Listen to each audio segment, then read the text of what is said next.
2 अल्पवयीन मुलींवरती एका सुरक्षा रक्षक आणखीन स्वच्छता रक्षक यांनी मिळून अत्याचार केल्याचं घटना समोर आलेली आहे आणि पोलिसांकडून जेवढी वेळेवरती दखल घ्यायला पाहिजे होती तेवढी घेतली गेली नाही अशी तक्रार त्यांची समोर आलेली आहे। मी स्वतः तिथल्या संबंधित DCPशी बोललेली आहे। त्याचबरोबर आपण सर्वांनी पाहिलेलं आहे की माननीय मुख्यमंत्री एकनाथ शिंदे, उपमुख्यमंत्री देवेंद्र फडणवीस आणि शिक्षण मंत्री दीपक केसरकर यांनी फास्ट ट्रॅक कोर्ट, त्याचबरोबर विशेष सरकारी वकील, प्रत्येक शाळांच्यामध्ये सावित्री समिती असणं, अशा प्रकारच्या अनेक उपाययोजनांच्या संदर्भात उल्लेख केलेला आहे। त्यानुसार पावलं उचलली गेली आहेत। पण लोकांचं मुख्यतः म्हणणं असं आहे की तिथल्या तिथे न्याय झाला पाहिजे, तिथल्या तिथे कोर्टचा खटला चालला पाहिजे। तर मी इथे सांगू इच्छिते की अशा केसेस आणि अशा घटना वारंवार घडत आहेत। दुर्दैवाने फार मोठमोठी माणसंही म्हणतात की मुली तू जन्मालाच आली नसतीस तर बरं झालं असतं।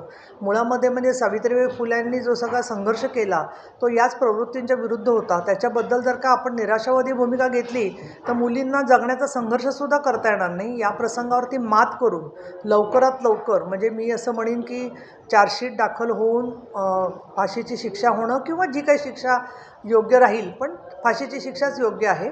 पण कायद्याच्या शेवटी कक्षेमध्ये निर्णय कोर्ट देत असतं, पण लवकरात लवकर शिक्षा याच्यापूर्वीसुद्धा नव्या मुंबईतल्या एका घटनेमध्ये 2 महिन्यामध्ये फाशीची शिक्षा पोलिसांच्या आणि आमच्या प्रयत्नांनी झालेली आहे। त्याच्यामुळे मला असं वाटतं की साक्षी पुरावे सगळे समोर आले आणि त्या बेबीज बोलतात, छोट्या मुलींना बोलचं करणं एक वेगळी असतं, कौशल्य असतं। त्यामुळे या पालकांच्या आणखीन सगळ्या शिक्षकांच्या आणखीन या सगळ्या प्रश्नांच्यामध्ये मुख्याध्यापिकेला निलंबित केलेलं आहे, पोलीस अधिकारी महिलेला बदली केलेली आहे, पण ती बदली म्हणजे शिक्षा नसते, ती त्यांची ड्यू बदली होती। त्यामुळे त्यांची बदली होण्याच्या बरोबर चौकशी होऊन त्यांनी काय एवढी दिरंगाई केली, 14 तास का लागले तक्रार नोंदवायला, याच्याबद्दलचं सुद्धा चर्चा होणं गरजेचं आहे आणि कठोरात कठोर शिक्षा यांना झाली पाहिजे। फक्त लोकांनी अशा पद्धतीने स्वतः कायदा हातात घेऊ नये असं मला त्यांना आवाहन करावंसं वाटतं। आणि त्याचबरोबर मी विधान परिषदेमध्ये गेले 22 वर्ष काम करते, तर शिक्षण विभागाच्या संबंधित पेरंट टीचर्स अशा असोसिएशन असतात प्रत्येक शाळेमध्ये तुकडीनिहाय।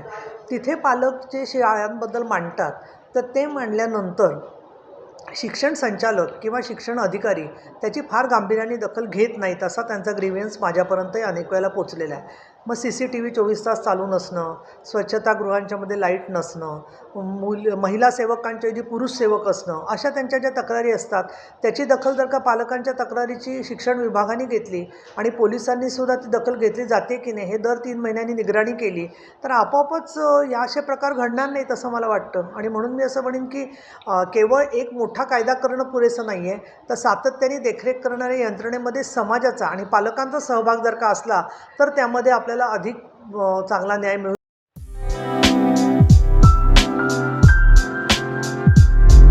MRN Construction Interior Decorator, Specialist in Civil Worker, Sliding, Fabrication, Plumbing, Painting, Marble Fitting, POP, Brick Wall, Water Purifying, PCC, RCC Works.